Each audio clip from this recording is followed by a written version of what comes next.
အခုမှတွေ့နေရတဲ့လူကတော့ကအော်တိုနေရှင်နိုင်ငံက professional ဓာတ်ပုံဆရာတယောက်ဖိတ်ပါတယ်ဒီလူကတော့ကဖီတောက်တီလာတီမပါပါ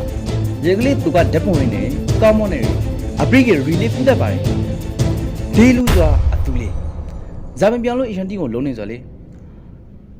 အေးလူကိုအော်တိုနေရှင်နိုင်ငံကမရုံးကြီးတခုမှတွေ့နေပါတယ်သူ့နာမည်ကတော့ကဇူပါလူအများစုကဇူကိုမရဲခါသူ့ကိုယ်ပိုင်စွန့်ရည်ကိုမရခါခဲ့ပါဘုံမတန်စမောအာနိရှာတီကိုပဲမရခဲ့ပါတယ်ဒီပိုင်အမရခရဆောကတခါလူတီကမဟုတ်ပါသူမိဘဆွေမျိုးသားရှောင်းဒီလေးပါပါတယ်သူမိဘတီကသူမတန်စမောတီကိုလက်မခါခဲ့ပါသူမွေးလာကတဲ့ကတန်ဝင်းချန်ကလူတီကသူ့ဘွားတစ်ချောင်းလုံးအထာမသိခန့်ကိုခံခါရပါတယ်ဇာပရီလိုလေးဆိုကေ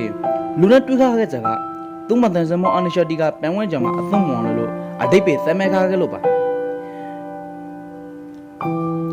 ရေပိုင်မတန်စမောတီကသူ့ကုန်းတွေကိုရောက်လာပါတယ်ဒီနဲ့လို့သူအသားစစ်သွင်းနေလောက်ကသူ့နာချန်ခိုင်စနေရစတီကိုအဆုံးသေးဖို့တော့ပရိုဇာခါပါတယ်သူ့ကိုသူသဲတီဖို့ပါတနည်းမှာကံကမာကသူ့ဘွားကိုအပြောင်းလဲဖိတ်စီလာပါတယ်သူကသူ့ဘွားတော့ရီမန်ရှာတီကိုရှာတွေ့ခပါတယ်သူနောက်ဆုံးမလွန်စားတဲ့အရာဒီအထစ်မှာသူစွာကင်မရာတစ်လုံးပိုင်ဆိုင်ဖို့ပါသူ့မှာခီလာတီလေးမရှိကြီးလေသူလာမောင်ကော်တော်တီနဲ့ကင်မရာကိုကင်ခပါတယ်ကင်မရာကိုသူ့လိုက်ပါမှရှိပြီးရင်သူစွာသူ့မှာဟိရဲ့ခွန်အားတီကိုသုံးပြီးရင်ကင်မရာကလေးကိုနေခပါတယ်အပရိကေရောက်စောကသူ့ကိုအပြောင်းလေးဖိတ်စီလာပါတယ်သူတက်ပုံတီကတဝါကောင်းလို့သူရိတ်စော်တီကိုလူတိုင်းကမယုံကင်းနိုင်အောင်ဖိတ်ခပါတယ်သူစွာအခုဓာတ်ပုံပေါင်းထောင်မမဆိုလို့ရီဦးခါပြီးပြပါတယ်ရေပိုင်လူကိန်းမြလို့လေဓာတ်ပုံကြောင်းကြောင်းမှာသူအခါမေ့ပိုင်နေပုံဟောရပါတယ်အပရိကေသူ့ဘွားကိုအပြောင်းလေးဖိတ်စီလာပါတယ်